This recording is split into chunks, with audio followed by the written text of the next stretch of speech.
CJ, could you explain decentralized finance, or DeFi, as the cool people call it? Basically, how I would describe it is that if you go back before the 20th century, like 1800s, there were not a whole lot of prominent banks. In many cases, you would have like farmers who would just like pool liquidity and insure one another and borrow and lend with one another in a peer-to-peer manner.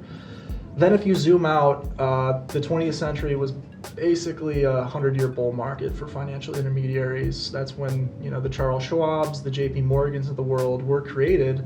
And if you want to borrow or lend, you have to go to an institution, which then the interest is paid to them. The cool and innovative thing about DeFi is that you can do all of those things now in a peer-to-peer manner without ever knowing who's on the other side.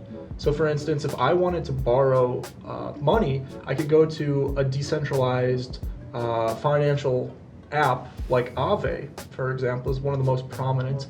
I could go get a loan from Aave, and I would be getting a loan of actually your capital, because you would be coming in and you would say, all right, well, I want to lend in a peer-to-peer decentralized manner because I'm then going to get 5 or 10% annual yield off of my loan and whatever.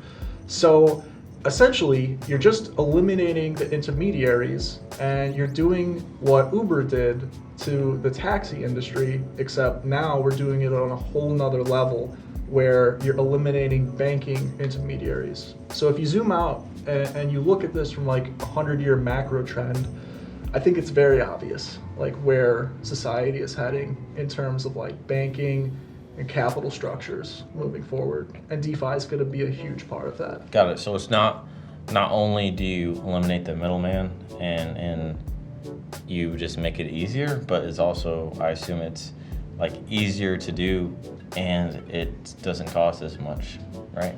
Yeah, it's much more efficient. The structure is a little bit different. Like you have to put up collateral in order to get some type of loan. Right. And so as long as you put that collateral up, it doesn't matter your identity, your race, your credit score. All that matters is that you have the collateral and you'll still be able to participate in this financial system. So, we sit here in the United States and we're like, well, why would I need that? I just open up my Chase app, everything's fine. That's not the case for everybody in the world, especially in developing third world countries that don't have reliable banking systems. So giving them access to a service like this, I think is completely revolutionary, and it's going to help a lot of people going forward in the 21st century. Got it.